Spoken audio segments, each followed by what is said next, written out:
Okay, could I introduce Tajid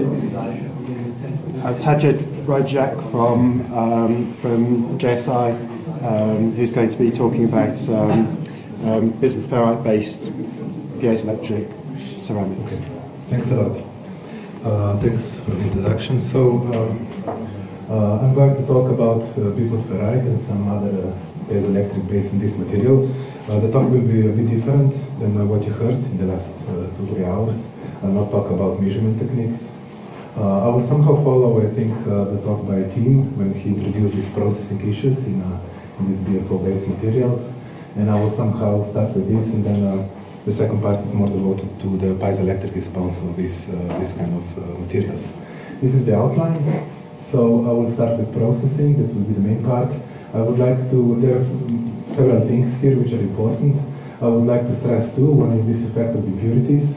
You know, when you make a material, you want always to work with those oxides that you think that you want to prepare your perovskite, but you usually always work with some impurities, some third, fourth components, which can have this, then at the end, a very high effect, very large effect on properties. I will show in BiFeO this is extremely important to take care of these impurities because they not only affect properties, but they only, on a quite large extent, affect the phase composition of your final ceramics. And then second will be reaction kinetics, which is very general. We are here working with solid state synthesis, so I'll talk about diffusion and some secondary phases and so on. The second part is piezoelectric response of BiFeO. I will concentrate here just on one specific, I think, issue, that's conductivity. I'll not talk about conductivity in terms of conductive path that goes through the whole sample, but I would like to stress on certain local conductivities, that local conductive paths that are not necessarily percolated samples. For example, you can have some local conductive paths within grains, and I will show that this may affect also the macroscopic overall electromechanical response with this example of bismuth ferrite. I think it's important because this effect can be also present in other BiFeO-based materials. So I'll start with processing. These are, well, those that work with BiFeO, I think you're familiar with this sort of microstructures. So these are the secondary phases that are very usually present when you sinter the BiFeO. This dark region, which is the iron-rich phase, and this bright regions, which is the selenite, the bismuth-rich phase. These are the two phases that also appears in the phase diagram. Sometimes it's good, and that's one of the messages, that one looks at these secondary phases, how they appear, because they appear differently in a different form, and you can get some information, some data, some clues of why they are formed there. For example, these are two batches of BiFeO prepared in a very similar way. In one case, we saw these huge mullite crystals in which you have this selenite phase embedded inside, and you can see that there are contacts between secondary phases. It looks like they don't want to react further. They're stabilized there, and that can be explained, as I will show you later, by phase diagrams. In some other cases, you have these small inclusions of the iron-rich phase and the bismuth-rich phase, which are somehow separated, and this can be also related with some reaction kinetics and so on, which I will talk later. When you want to take bismuth ferrite and integrate it on a substrate, let's say with some electrons as a thick film, things become even more complex and more difficult. This is, for example, a case when we wanted to deposit BiFeO on a substrate. After cooling, basically, you get, after heating, basically, you get just the secondary phases with any sign of BiFeO. Here, problems are others, interphase reactions, diffusion through layers, and so on. This will be in more details presented by Kenya Komekova on Tuesday on a talk, and you will see all these kind of problems when you want to integrate this sort of BiFeO materials on a substrate. So I will somehow talk about two things. One is thermodynamics with phase diagrams, and the other is kinetics. You will see here that you have to, when you work with BiFeO, for example, when you think that you have a binary system between bismuth and iron oxide, it's mostly never the case, because you almost always have a third or fourth component, which is your impurity, and I will show an example with silicon oxide. And that is kinetics. So we are working with solid-state reactions. The solid-state reaction basically work on diffusion, and very often you will have some of these secondary phases that may be stabilized just because the diffusion is incomplete at a certain temperature. So I start with these impurities and phase diagrams. So in general, the effect of impurities on the properties of ferroelectric ceramics is well known. I'm showing here two examples. One is this barium titanate single crystal from red paper. in which he showed this large strain that is reproducible, and that's basically related with switching of the domain walls by application of the field, and then these domain walls will somehow be pulled back in the initial configuration during the zero strain, and because of some complexes, effect complexes that are present inside the material. In this case, this is acceptor, basically acceptor site in a pair with oxygen vacancy. But they claim this paper, and this is quite general, this iron basically is present as an impurity in a nominally undoped barium titanate with very low concentrations, and you can see how an impurity can have a huge influence on how the material behaves in terms of macroscopic properties. Another example is BiFeO. This is our case from our lab. For example, in this case, in this black case, we try to measure polarization as a function of electric field. You see this sort of balloon here, which just tells you there is a huge contribution of an out-of-phase component in the polarization response, which is related with conductivity. And then you have just 0.1 weight% of cobalt. You can basically we come to this accidentally. We got cobalt during processing, and then we just repeated to see if this is exactly the case. And you see how then we can, just with this bit amount of cobalt, measure, let's say, a normal dielectric response with a bit of hysteresis. If we measure here current, for example, we were able to see at certain field 4 orders of magnitudes in the current response between BiFeO and the other when you just added a bit of impurity. So this is a problem. Purities in a relatively low amount can determine a lot your processes, properties. In all these cases that show, we usually basically assume that this impurity is going in the perovskite, somehow incorporates, it makes this oxygen vacancy or whatever. But in the case of BiFeO, especially when you're processing BiFeO, one should think about incorporation of these impurities also in a different way, because the same impurities can also go not only in the perovskite but in the secondary phases. And this is where you get to this phase diagram here. Basically, you're switching from a binary phase diagram. This is what you want to have, but in reality, you should have, let's say, an impurity. That's the case of silicon oxide. You have a ternary phase diagram, and the silicon oxide will be incorporated into the bismuth-rich phase. So it will form its own bismuth-rich phase, the selenite one, which will have a certain solid solubility with the iron one. And this is how the tie line goes, like shown here. Basically, you get a very tiny and very stretched triangle here in the phase diagram. It's very stretched, which means that when you're with the composition here with a bit of silica inside this triangle, you will basically have all 3 phases. This one, the selenite and the bismuth ferrite, in thermodynamic equilibrium at that temperature. So this is phase diagram. And the problem is, since this triangle is very stretched, just a bit more amount of silicon oxide will basically have a huge influence on the composition, just because the triangle is very tiny. That was also confirmed experimentally, and I think this is one of the main, among others, one of the main problems in the reproducibility of bismuth ferrite, because taking care of impurities and control the amount and type is usually very difficult. So how to avoid this issue? Well, the first thing is to take care really about impurities. Go very carefully when you prepare the oxides. Start with very pure oxides, which are besides that very expensive, and try really to maintain during the process very clean conditions and so on, to try to avoid these very low concentrations that can, for example, of silica, which is very standard impurity, that can so largely affect your final composition. Well, there are other cases where this problem is somehow solved by itself, in a sense. When you start to modify the bismuth ferrite chemically, for example, with samarium, the concentration should be high enough. You basically go in a ternary system, and that changes the phase relation. So we are now basically, if you have silica, you have now quaternary system, bismuth, iron, samarium, silicon. Could be very complex, but still different than in the case of bismuth ferrite. And here is an example, experimental between, it's a comparison here between 2 batches that were prepared in exactly the same way, in which we got some silica contamination. We still don't know the origin, but we found it by EDS analysis by the SEM. And here in the case of BiFeO, you see that you have plenty of secondary phases. We found the silicon basically in the gamma phase, and that confirms very nicely the phase diagram that I was showing before. While in the case of samarium modified BiFeO, we found this same silica in the samarium-rich phase.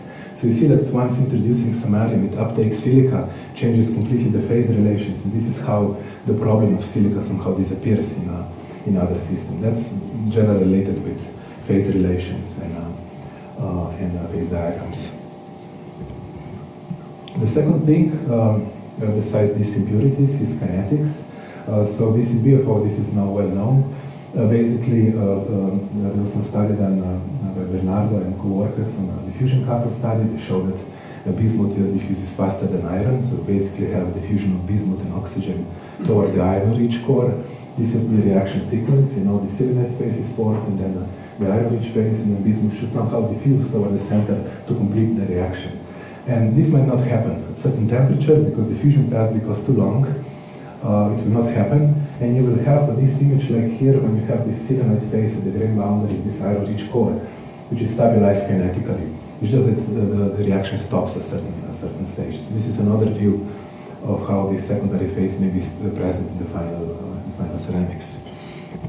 This case of BiFeO is pretty simple. It's still tough to prepare a phase pure BiFeO, but it's relatively easy to understand. Now, when you go to complex system, when you start to modify heavily bismuth ferrite, for example, by making very solid solution. These are some examples from the literature. We heard something about the system today by Tim. There are some others.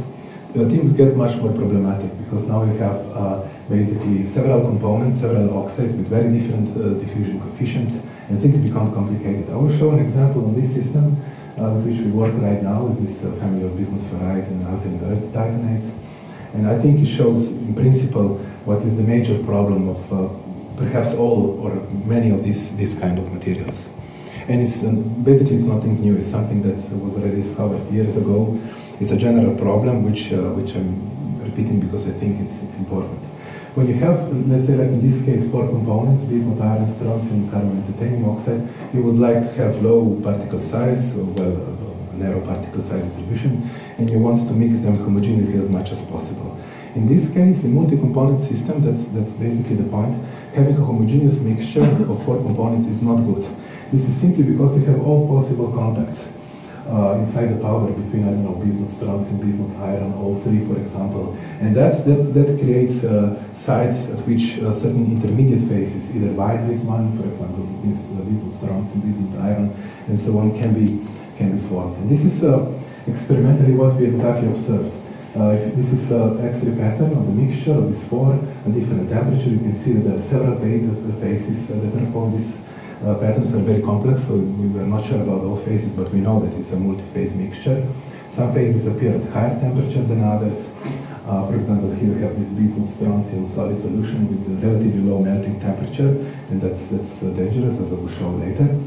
Of course, when you increase temperature, as you increase, you will get more complete reaction. At a certain stage, it will stop. That's related to diffusion controlled reaction, so it's fusion limited. At a certain stage, it will stop.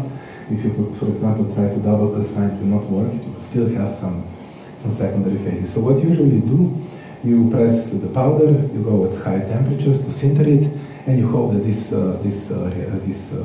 secondary phases will then react once you go to higher temperatures. And this is exactly what happens, apparently, when you look at the X-ray diffraction pattern. After the sintering at 1025 degrees Celsius, you see that it's phase pure.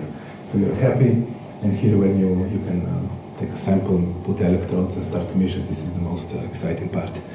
Well, the message here that I want to tell is this is sometimes very dangerous.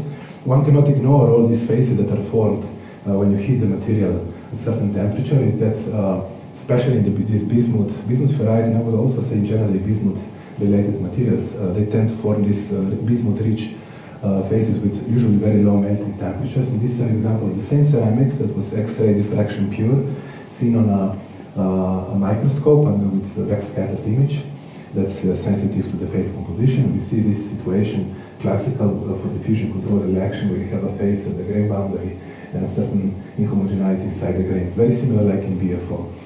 EDS shows that this phase is basically an bismuth-rich phase. And TR confirmed that the phase is amorphous, so it's a liquid phase. At a certain stage, we had some phase rich in bismuth that did not react before we exceeded its melting temperature. So basically, you want that it will react, but during this way, let's say, it will melt, desegregate, met the grain boundaries, and this is how you end up with such ceramics. So sometimes it's useful to see when you work with such complex systems. You don't have all phase diagrams with which to check this, but it's instructive to check the binaries, for example, in this case between bismuth and strontium, bismuth titanium, and bismuth iron oxide. And you see that we have at least 3 things that might be critical when you try to synthesize this material. For example, in the case of strontium oxide, you get the solid solutions, which will vary in melting temperature as a function of strontium content in the solid solution. You have usually these selenide phases, so iron and also titanium will form the selenide phase with bismuth, this bismuth-rich phase, and very often, like the case in the iron, this phase will peritechnically decompose to melt in bismuth oxide at a temperature that is even lower than the temperature of bismuth oxide, the melting one. So this temperature can be really below 800 degrees Celsius when you typically calcine your samples. And you have these various tactics here with very low melting temperatures.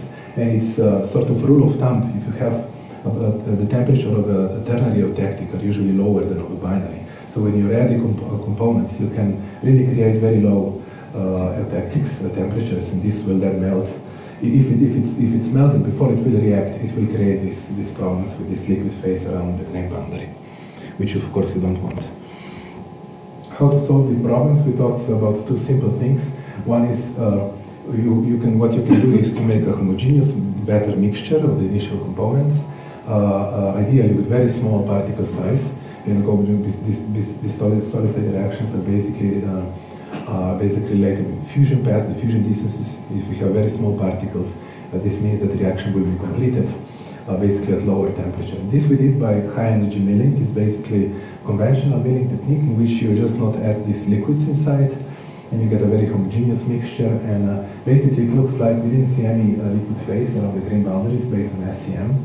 This same picture as I showed before, done in the same way, which tells you that probably these liquid phases will somehow react before they get melted.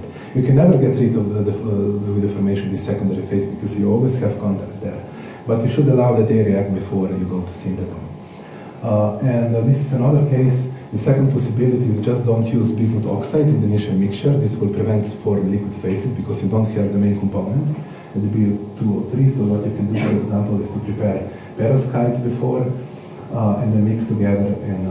And as you can see, it works very similarly like the mechanical activation. There's some difference here in densities, but this is mainly to show the principle of how we can avoid with this bismuth-rich low melting temperature liquid phases.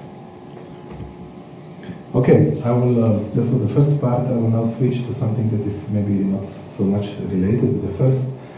It's basically I'll talk about, try to show you some correlation between piezoelectric, macroscopic piezoelectric response of BiFeO and local electric conductivities.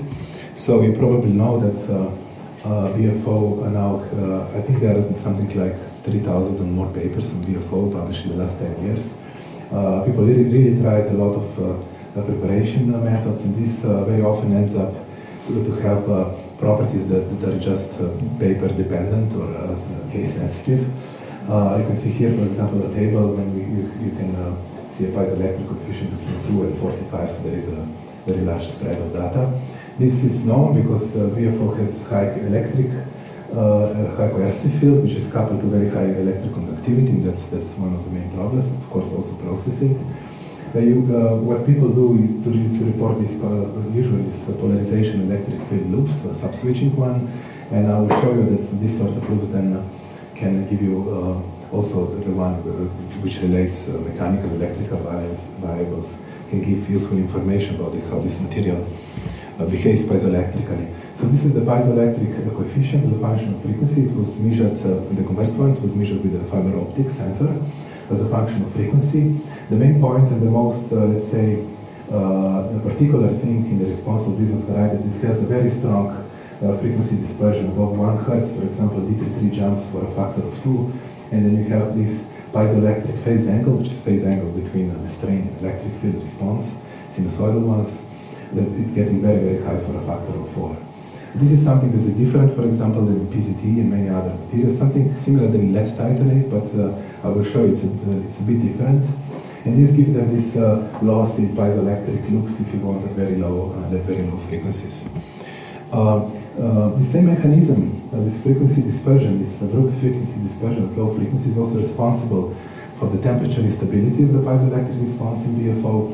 So what basically happens is this frequency dispersion relaxation shifts up by increasing the temperature. And if you work, for example, at 100 Hertz, and try to measure the response, at a certain point, this D33 and tangent delta, the piezoelectric phase angle will just increase up because this shift of the relaxation higher frequencies with the temperature.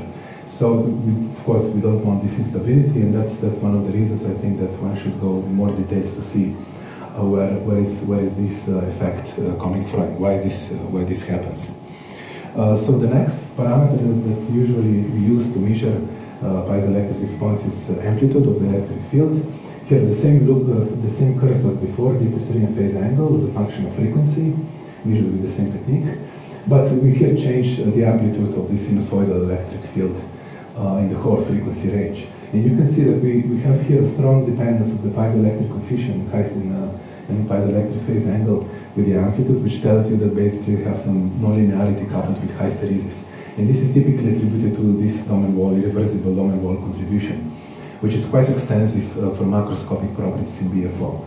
Now, what is the main difference? This is also happening in PZT, we know, but what is the main difference is this piezoelectric nonlinearity with hysteresis somehow manifests differently than in PZT. For example, in PZT, you typically measure nonlinear responses in all frequency range, quite let's say, in a fashion like seen here with this logarithmic dispersion. BiFeO, we see that this nonlinearity sets only at very low frequencies. So these domain walls will contribute to properties, they move, they contribute to the macroscopic D33, but they're somehow restricted only to low frequencies, so they need time to move. And this is, if you just think intuitively, you would see that there might be some correlation between domain wall motion and conductivity, because these are the frequency when conductivity processes inside the material are becoming important. So, as a possibility, we check that since there is a coupling of domain wall motion and conductivity, could be, for example, through having the domain walls themselves that are conductive. We try to check this by a combination of SEM, PFM, and AFM analysis. So this is the BiFeO sample, the domain structure. So we have these large regular domains. We also measured local conductivity to see if really the domain walls are conductive. So we take a tip and then you travel around, with the RFM tip, and you apply a constant DC and you measure current.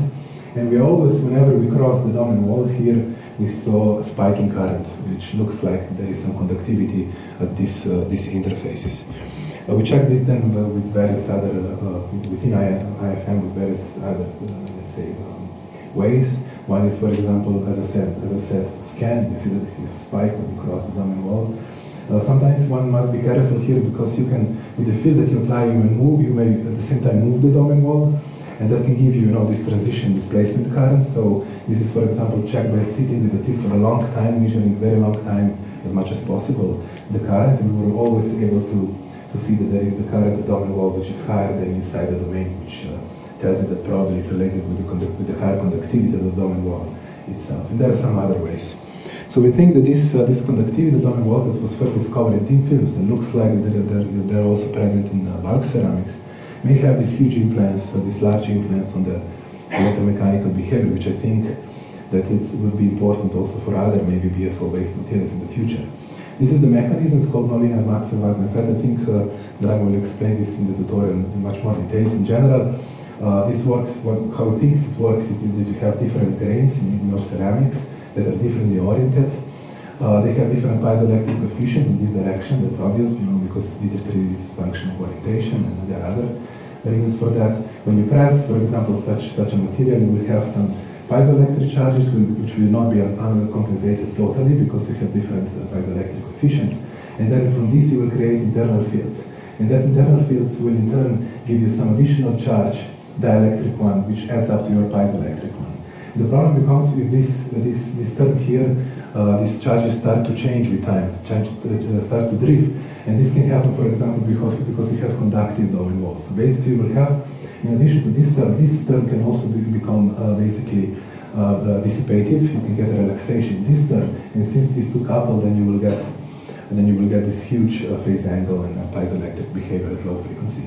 So basically, the coupling between conductivity and piezoelectric response comes from the fact that in these materials you have always electromechanical coupling, and this conductivity basically can make a dispersion in the dielectric term let's say, which will be somehow transferred to the electromechanical behavior. This is how we think this specific effect can be explained in BiFeO. And it's very temperature dependent because both conductivity and the domain walls will start to move more at higher temperature, and then is this problem with temperature stability.